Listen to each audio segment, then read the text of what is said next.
blessed Lord's Day to everyone. Church, I hope that we are all ready and excited to come before God this morning. To sing His songs, to receive His words, to be empowered by the Spirit, and ultimately to be changed by Christ for His purpose and for His glory. Before I proceed further, allow me to read to you God's Word found in Psalm 9, verses 1 to 2. It says here, I will praise you, O Lord, with all my heart. I will tell of your wonders. I will be glad and rejoice in you. I will sing praise to your name, O Most High God. This morning, let us worship His name. Let us joyfully declare His glory, His goodness, His sovereignty, and His righteousness. He alone is the reason why we are all here, and He alone deserves all the glory and all our praise.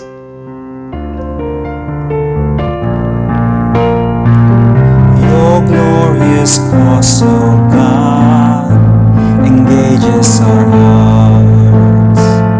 May Jesus Christ be known wherever we are. We ask not for ourselves, but for your renown. The cross has saved us, so we pray. Your kingdom come. Let your kingdom come. Let your will be done, so that everyone might know your name. Let your song be heard everywhere on earth, till your sovereign work on earth is done. Let your kingdom come.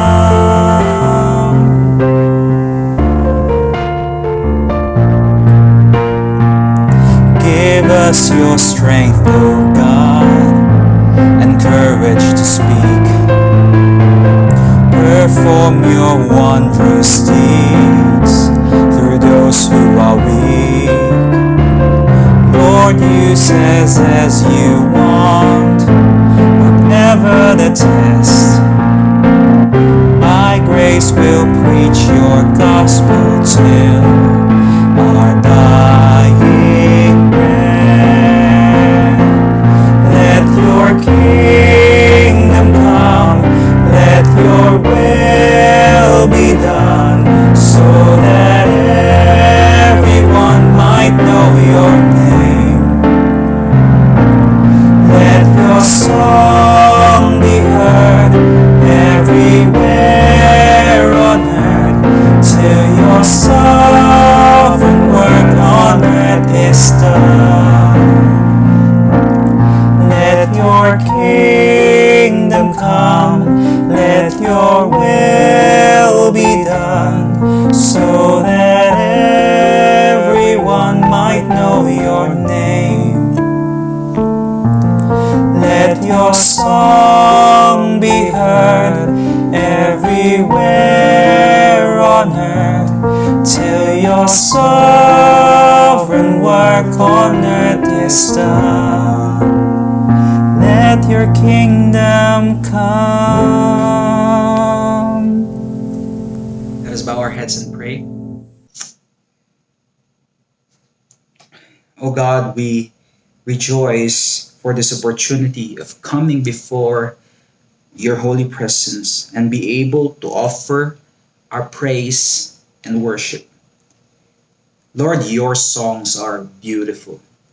It touches our hearts. It steers our emotion. But Lord, beyond these songs, we pray that our excitement would grow more in hearing, reading, and obeying your word, following the precepts and footsteps of our Master. More so, may our desire is to know Christ and to love Him more as we live our daily lives.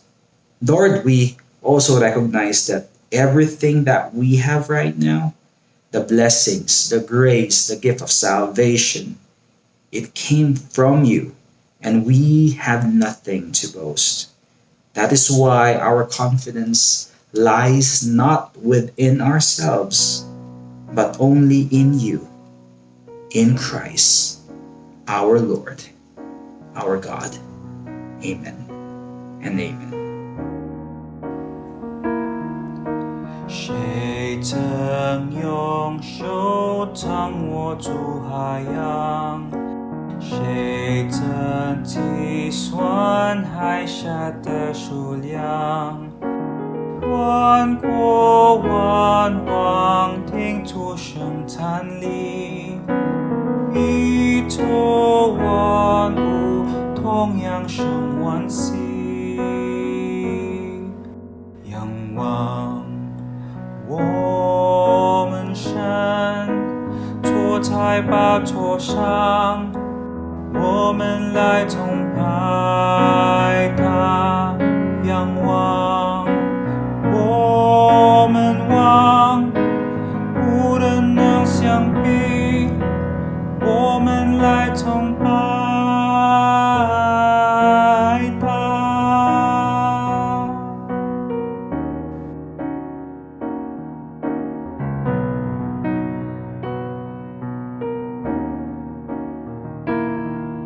谁能够与我的主相依？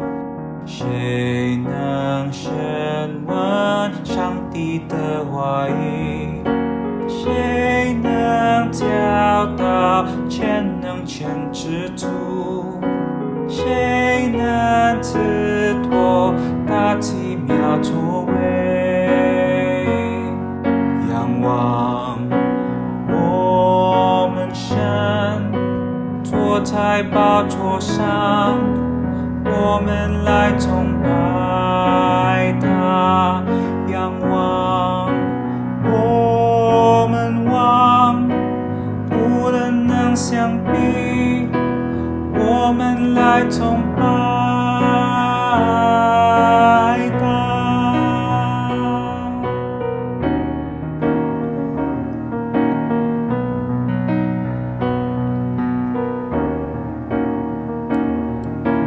Who has given counsel to the Lord?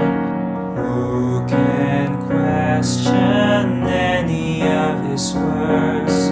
Who can teach the one who knows all things? Who can fathom all his wondrous deeds? Behold, our God, seated on his throne. Come, let us adore him. Behold, our King, nothing can compare. Come, let us adore him.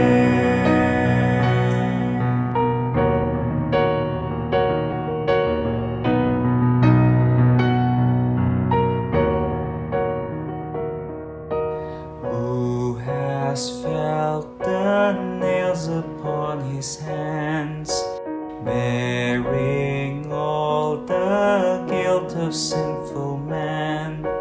God eternal, humble to the grave, Jesus Savior, risen now to reign.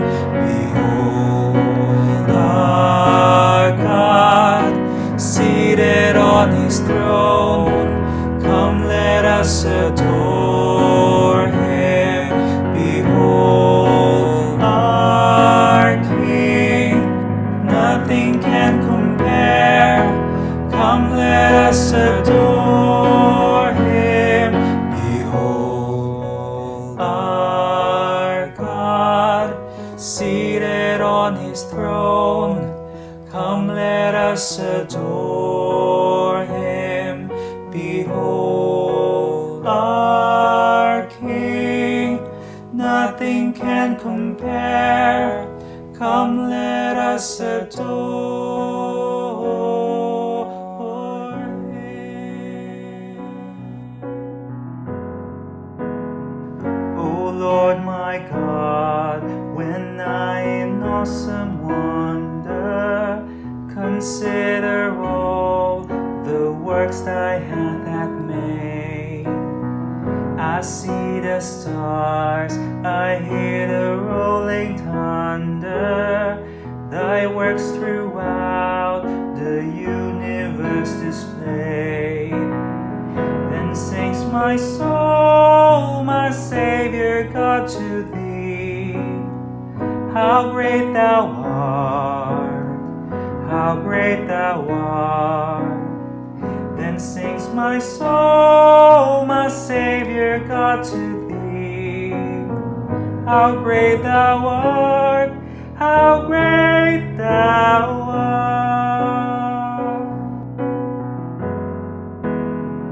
UEC Pasay Di tu so tue Iteki biao kam tam Kwa ki tin sin Ko tia kin wita nesya Ut yu ite Di ki biao tu tue tiam Wa si mo lo Siong te ti siang tun miang Di tin wei tua Tâm way thoa Wa si mo lo siong te ti siang chun miang Ni tin way thoa Ha tâm way thoa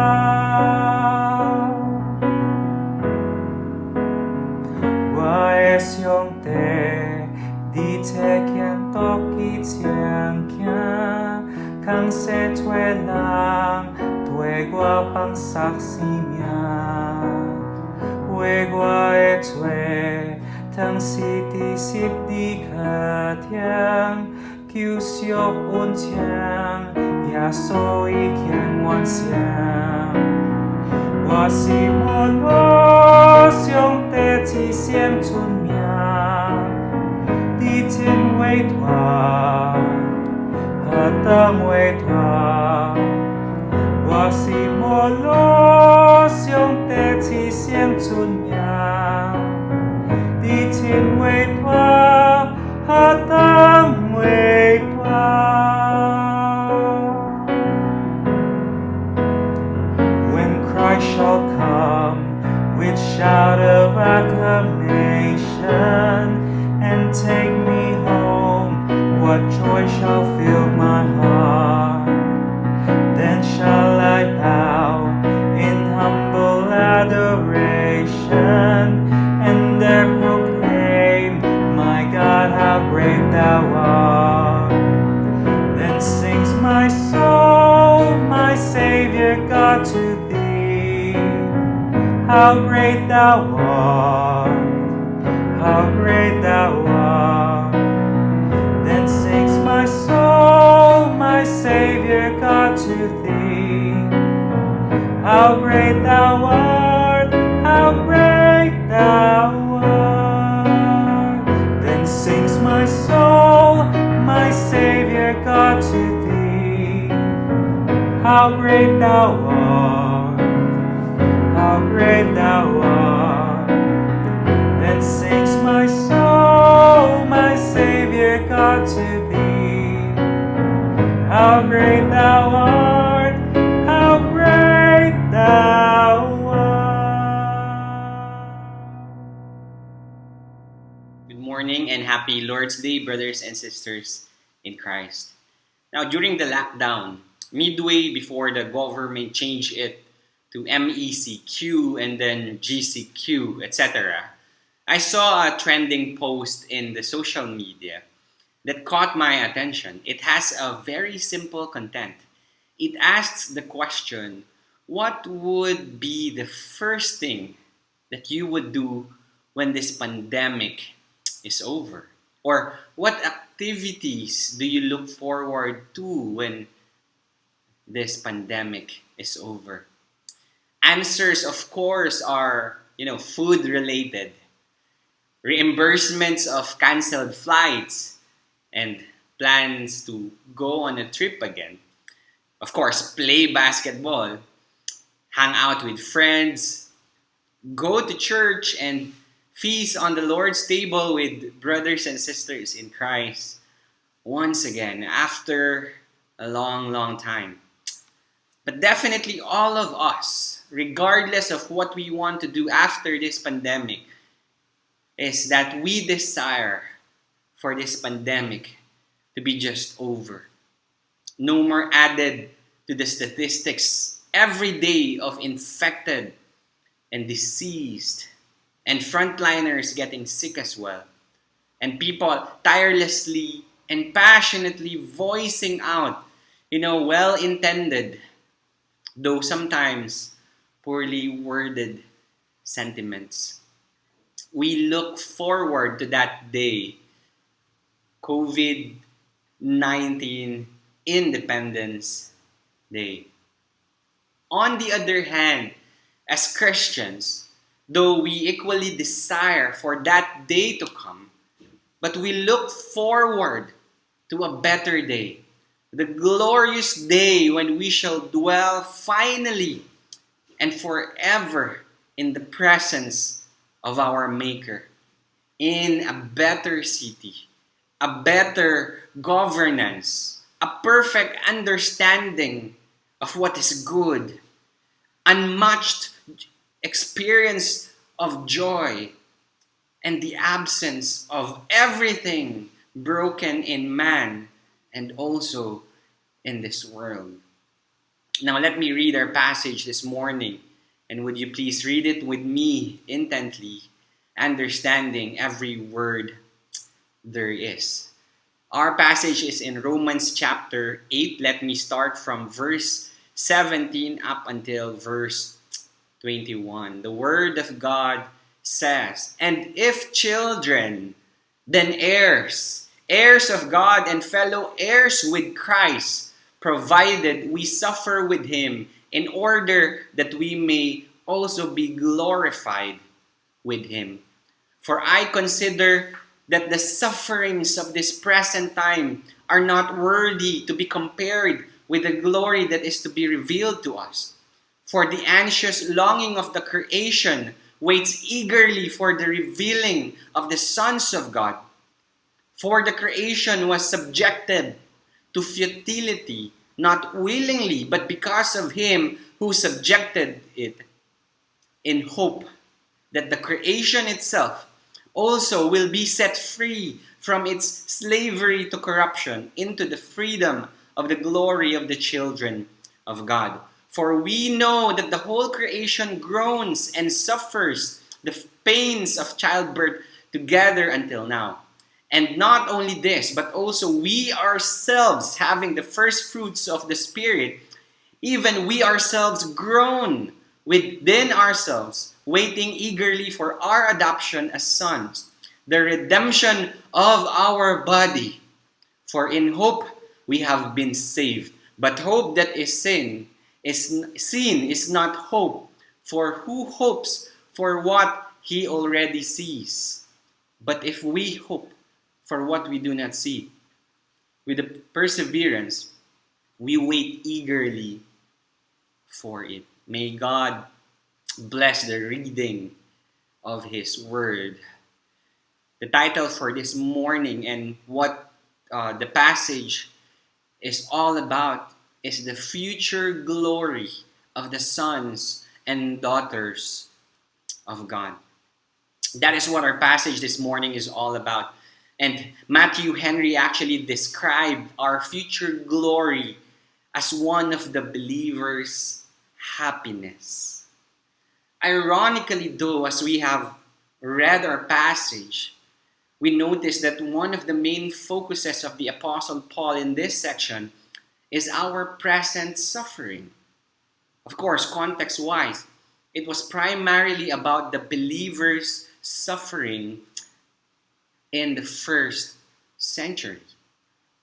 But the truth remains that the believer's ultimate happiness is the glory that awaits us with Christ in the heavenly places. Therefore, when we fix our eyes and set our hearts to there and then, it will definitely change the way we live the here and now. And particularly as we face not only sufferings because of our faith, but also the damages altogether that sin has caused our world, our community, our households, our relationships, our minds, our affections, our philosophy and perspectives in life, our humanity, our soul. But it is also important to note that our future glory is inseparably connected with our as sons, adoption as sons and daughters of God. In verse 17, it mentioned our being co-heirs with Christ. And to be co-heirs with Christ is not only to inherit adoption into the family of God, the church, but also to share in Christ's glorious resurrection from the dead. Sonship validates our glorification. Matthew Henry said, "Heaven is an inheritance that all saints are heirs to.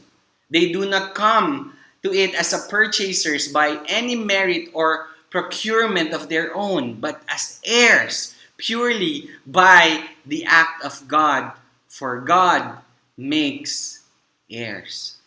But not all heirs, sadly, not all are heirs. Happiness and heaven are two things which everyone desire for themselves, but only few find heaven, their happiness here on earth. Let me repeat that. Happiness and heaven are the two things which everyone desire for themselves, but only few find heaven, their happiness here on earth. A pastor named Herman Bavinck puts it this way: "He pants for a permanent and eternal bliss and seizes on the pleasures of a moment. He seeks for God and loses himself in the creature. He forsakes the fountain of living waters and hews out broken cisterns that can hold no water." The question is it possible to have both at the same time? Happiness and heaven? And the answer is an astounding yes. And that is what our passage is all about. But we might want and we should redefine the idea of our understanding of happiness in the light of our future glory. Now, Westminster Larger Catechism asked, "What is the chief end or chief and highest end of man?" And the answer is, man's chief end and chief and highest end is to glorify God and fully to enjoy Him forever. Romans chapter 11 verse 36 echoes that. "For from Him and through Him and to Him are all things. To Him be glory forever and ever. Amen." And as Herman Bavinck continues to say, God and God alone is man's highest good. And we can also say God and God alone is man's highest happiness. I believe that blessings has twofold purpose. First is for us to acknowledge the goodness and the kindness of our good God. But second is to show man that no amount of blessings which can fully satisfy. Therefore, they serve to point us to the all-sufficient God who truly and fully satisfy. I also believe that pain or sufferings has twofold purpose. First is to show the truth that God has subjected everything in this world to futility. But the second thing is for it to lead us to the God, the only one. Lead us to God, the only one who can save man from his miseries. Brothers and sisters, our sonship in Christ can give us encouragement and peace that can surpass all understanding. So let us run to Him, our city of refuge. And so we can say with the Apostle Paul in verse 18, "For I consider that the sufferings of this present time are not worthy to be compared with the glory that is to be revealed to us." And what a perfect verse for a bumper sticker in this time of crisis, isn't it? Well, not really and entirely if we understand, if we really understand what it means.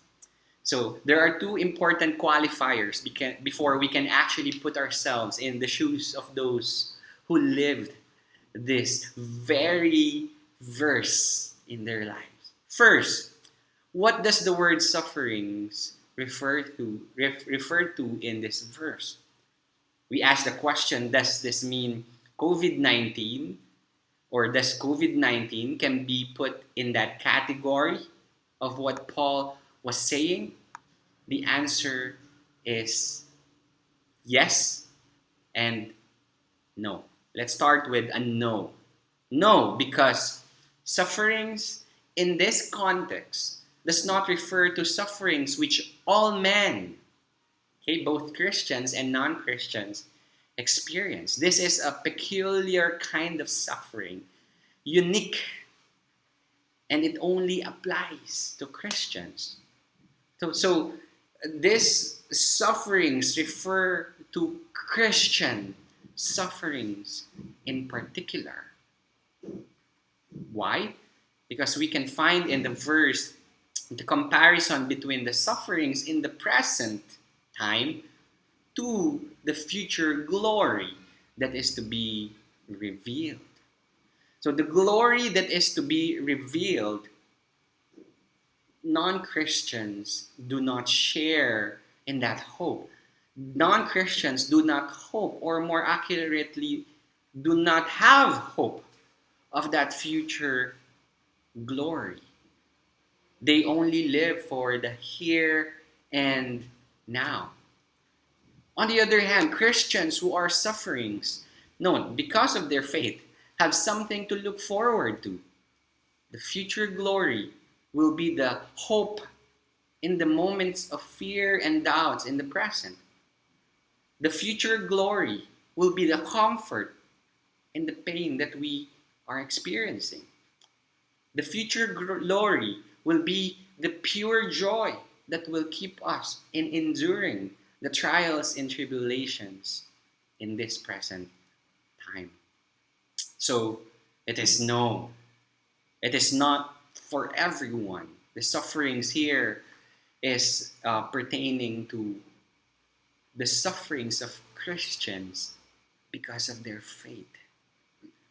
So, second, it's also a yes. COVID-19 crisis is also applicable to the sufferings which Christians face during this time. How? Number one, because of COVID-19, we are prohibited to gather together as a church and hold our worship service in our local church to worship God together and feast on the Lord's table. And that should be something that that affects us.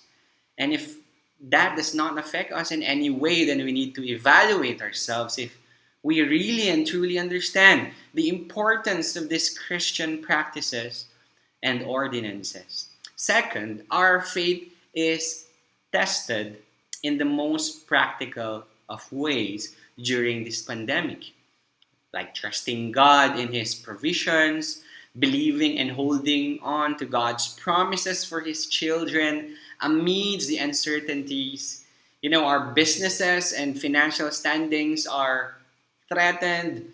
And how, as Christians, do we respond to that? Or how do we educate our children to trust in the Lord? How can we be a good neighbor still, be generous, even though we are also in need? How do we react to the unpredictable changes in our circumstances, both on an individual level and also, of course, on a national or global scale? Because our worldview is tested during these times. Our view of God's sovereignty, how we continue to trust Him, how we continue to hope in Him, how we continue to endure sufferings because we believe that God is in control, that God is all powerful, and that nothing outside of God can move Him. We need to be constantly reminded of the courage that the believers in the first century has demonstrated, and we need to learn from them. In the book of Hebrews chapter 12, those Christians from the Old Testament and now also in the New Testament are the great cloud of witnesses that surround us. And that image that was used in that particular verse is the image of an arena. And these clouds of witnesses are those who are surrounding us and cheering for us. They have gone before us, and they are cheering that we run with endurance the race that is set before us, looking to Jesus, the founder and perfecter of our faith. Amen and amen. Dr. Martin Lloyd-Jones commented on this subject matter. He said, "There was nothing more potent in bringing people to conviction and conversion in the early days of the church than the observation of the way in which these Christian people endure suffering. When believers were put on trial, they were not confounded. Even when they were condemned and thrown to the lions in the arena, far from grumbling and complaining, they were to be found thanking God that at last they had been counted worthy to suffer shame for His name. The final crown of glory in this world," they used to say, "was martyrdom." And, quote, "the blood of the martyrs is the seed of the church," end of quote. And that is the great testimony of history. Wow. We get strength not only from the promises of God, not only from God Himself, but we also get encouragement and strength to endure the present sufferings that we are facing by looking at the faithful men who have gone before us and endured the Christian life until they were brought into glory with God. Hallelujah. Now, the second qualifier is this.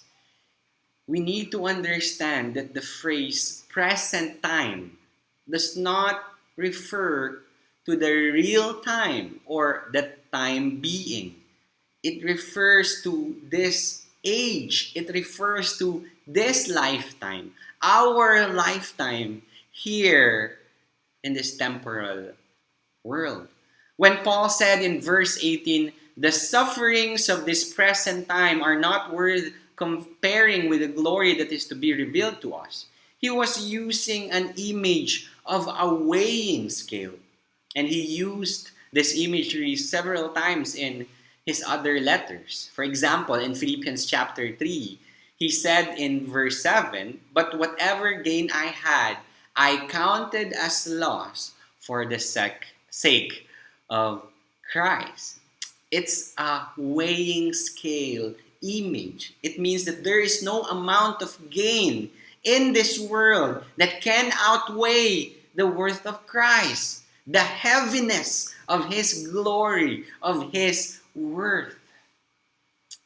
And that is the exact image of what Paul is saying in verse 18. And that is one of his ways of encouraging the suffering believers. Put all together the sufferings that you have endured and that you are still experiencing because of your faith in this present time, in your lifetime. Put everything on one end of the scale, and on the opposite, put the glory that is to be revealed to us. Sufferings that may seem unbearable, they become lightweight when seen in the lens of our future glory. Now, what this practically tells us is these sufferings are only for this present time. It may rise with the sun in the morning, but it will surely go down in its setting. They become featherweight in the light of our eternal glory. Of course, there is no way that can make the burden light. There is no way that can remove the pain that we are experiencing. There is no way that we will never doubt. But to hope for that future glory, teach us to suffer well. The hope for that future glory teaches us to suffer well. This does not mean that we are not allowed to mourn our losses. And that doesn't mean that we just have to we just have to always put a smile in our pains or in our face despite the pains. No, we suffer, we mourn, we grieve, but we do it well. We do it well to the glory of God, having the hope of that future glory that awaits the sons and daughters of God. Now, verses 19 to 22.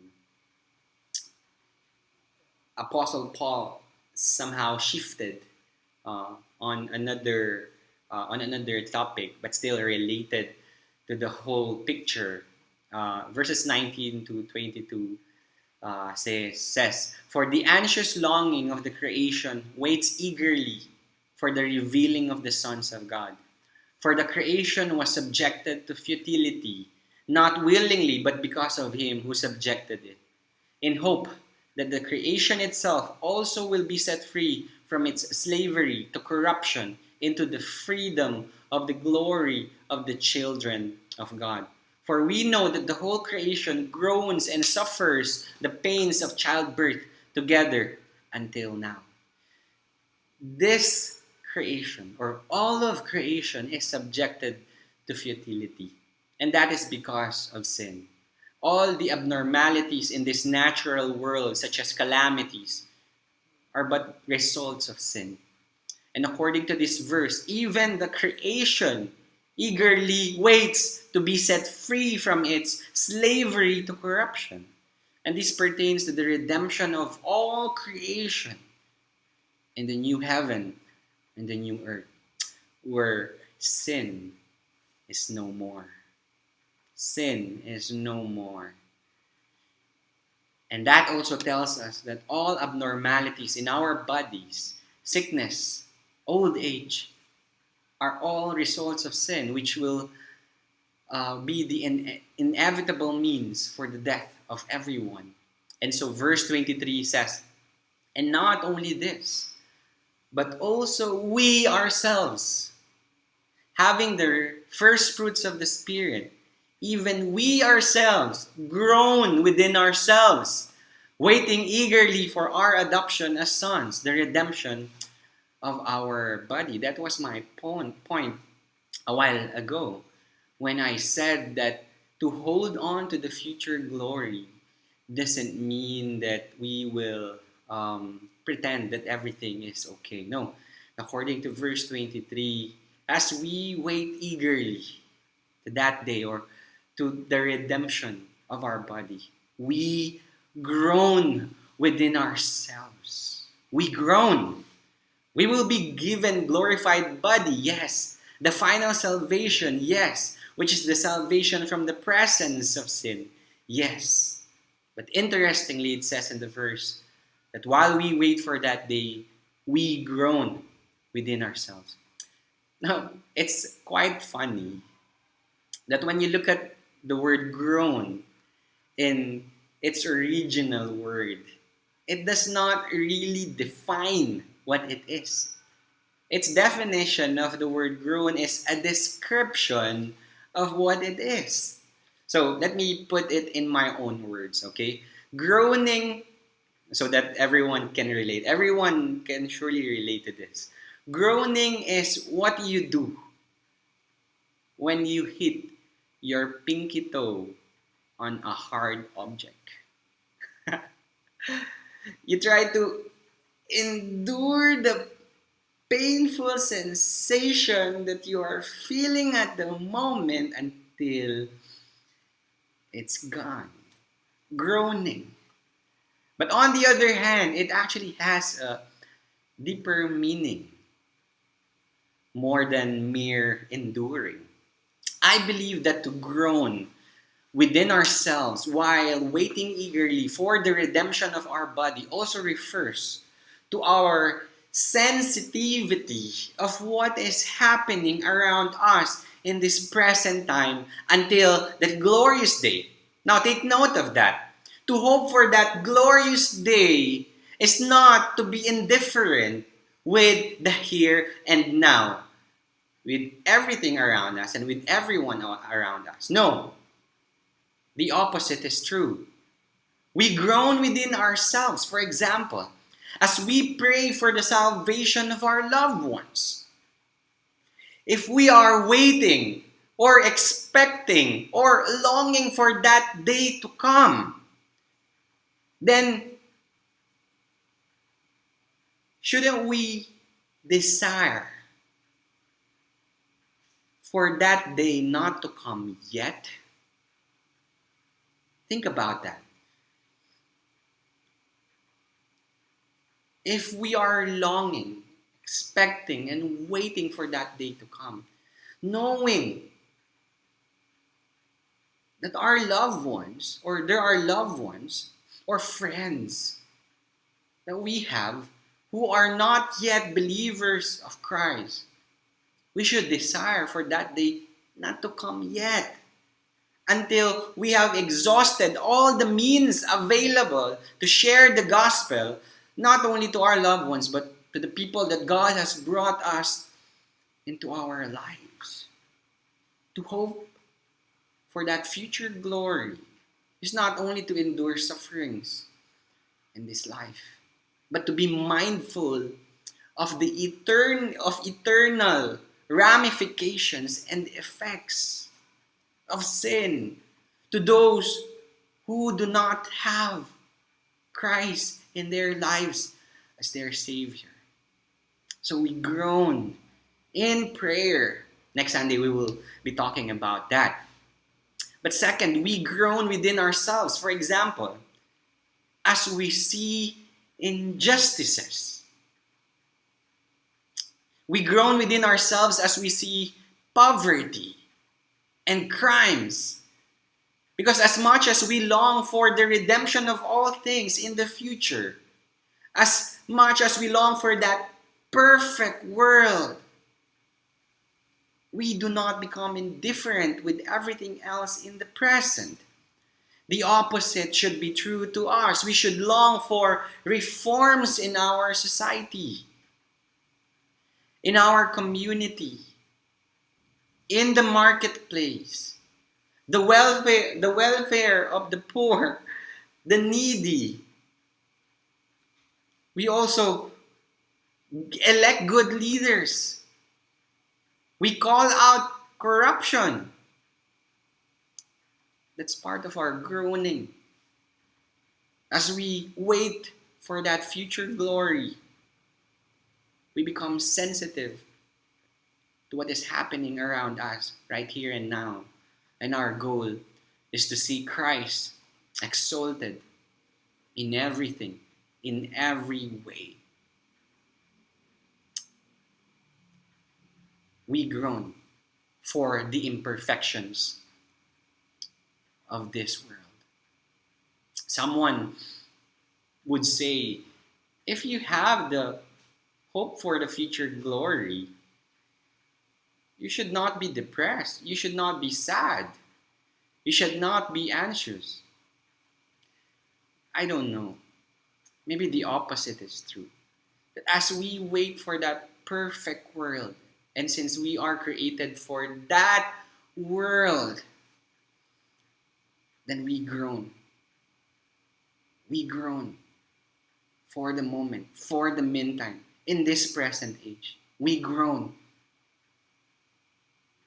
Let us remember, brothers and sisters in Christ, we should also groan within ourselves for all the sinful desires we have. That's why it's okay to be sad, to be anxious, to be depressed, because we are broken. We are weak. And that's the reality of life here on earth, here in this broken world, even if you are a Christian. But we have that hope. We have that hope to help us to endure. Therefore, we groan for the weaknesses that we have, for the shortcomings that we have, the ungodly attitudes we have, the unforgiving spirit we have. We groan for the pride we have. We groan for the selfishness we have, the arrogance we have. We groan as we wait for that future glory. And then verses 24 to 25. As we end, let me read this. For in hope we have been saved. But hope that is seen is not hope. For who hopes for what he already sees? But if we hope for what we do not see, with perseverance we wait eagerly for it. We hope for this pandemic to be over. But we ultimately hope for that future glory. And that future glory should change everything. How we do everything in this present time. How we endure sufferings in this present time. How we value relationships in this present time. How we value purity and holiness, wanting them to be realized in the communities in this present time. How we call out corruptions, incompetence, injustices in this present life as we wait for that future glory. Let me close by sharing the lyrics of this wonderful hymn. So great a salvation, ye saints of the Lord. Let me share the whole hymn, which has 6 paragraphs. So great a salvation, ye saints of the Lord, to us is revealed in his marvelous word. Since all that he is and has done is for us, will give earnest heed to this world glorious.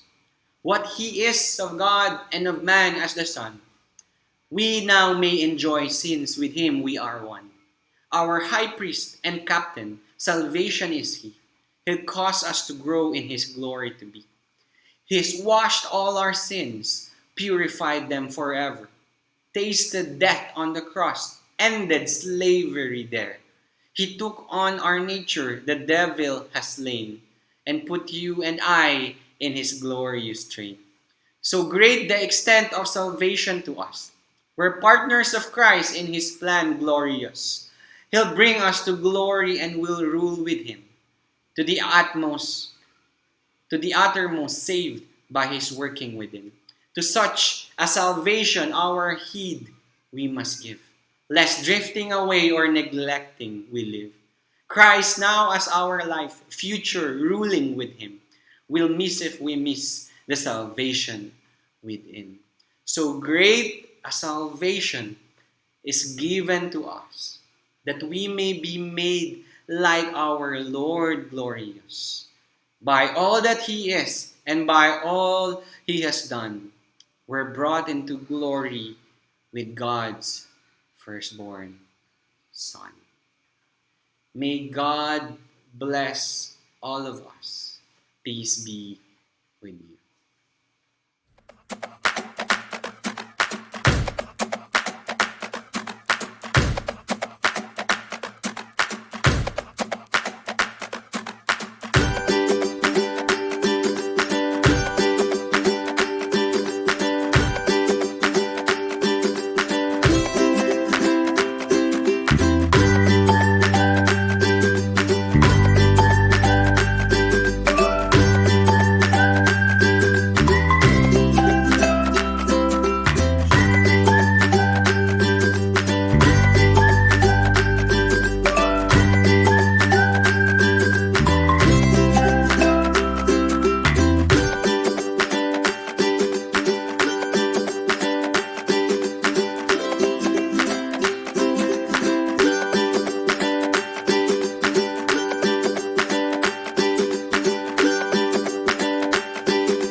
Shall we bow our heads in prayer? Our gracious Heavenly Father, we thank you because we know, Lord, that in this time of pandemic, you are still God and you will always be God because you are the Alpha and the Omega, the beginning and the end. We praise and thank you, Lord, because despite what we're going through, we know that you are there taking care of us, loving us, giving us grace each and every day, because your mercies are new every morning. Oh Lord, we lift up to you people who are sick, especially our church members, Lord. We lift them up to you.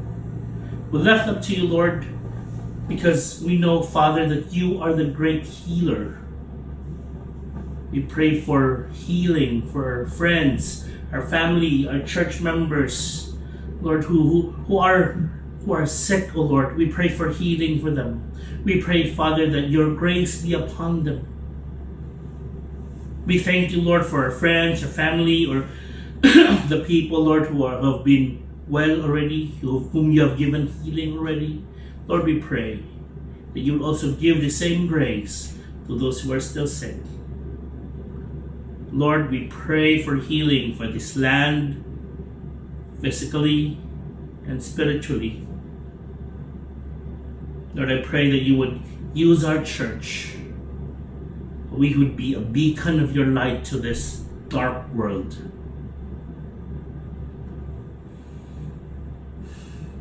And now, may the grace of Jesus Christ, the love of the Heavenly Father, and the fellowship of the Holy Spirit be with you all forever and ever. Amen.